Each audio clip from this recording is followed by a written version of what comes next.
انتقام سے بھرے ہوئے لوگ. یاد رکھیں اسلام کو خطرہ، دین کو خطرہ کبھی بھی ملت کفر سے نہیں.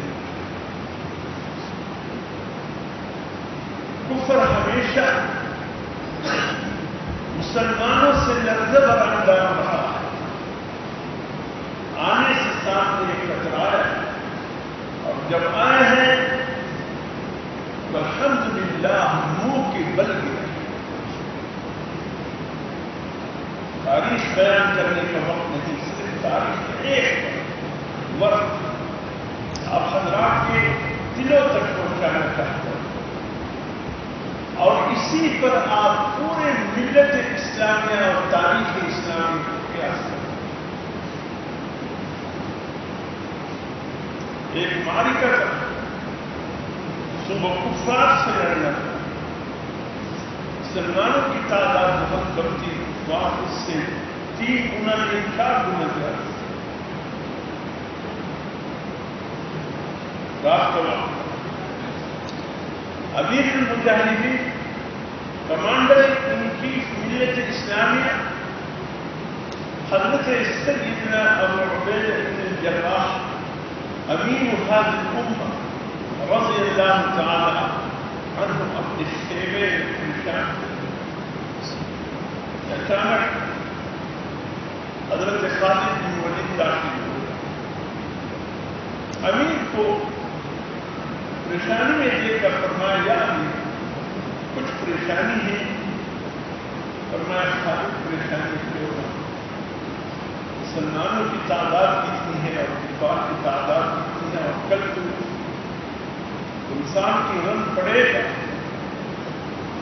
اللہ کی مدد تو شاید یہ حال ہے، پھر بھی افرادی قوت کی لحاظ سے ہم بہت کم.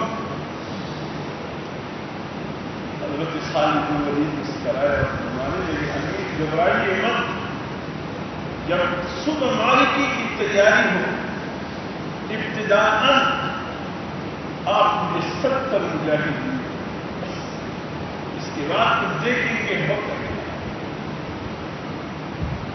صبح جب ہوا تو حضرت ابو عبیدہ بن الجراح نے 1 2 3 4 10 20 30 40 69 کی تعداد میں افراد خالد کے حوالے کر دی. فرمایا بھی میں نے تو 70 مانگی تھی، آپ کو 69 دے دیے. فرمایا خالد 70 میں سے کو جس میں تعداد پوری ہے اس طرح فرمایا اس طرح تو خیال ہی نہیں. اور جو انسان کا رن پڑا، باقی مسلمان ایک جانب، اور کچھ دیر کے بعد خالد بن ولید کی آواز نمایاں ہو کے سامنے آتی ہے، یا امیر الحمدللہ ہم کامیاب. سبحان اللہ. ہم کامیاب، اور کفار کی لاشیں پڑی ہوئی، جو باقی بچے ہیں وہ باغ ہیں. ایک بہت بڑی تعداد مال غنیمت بھی چھوڑ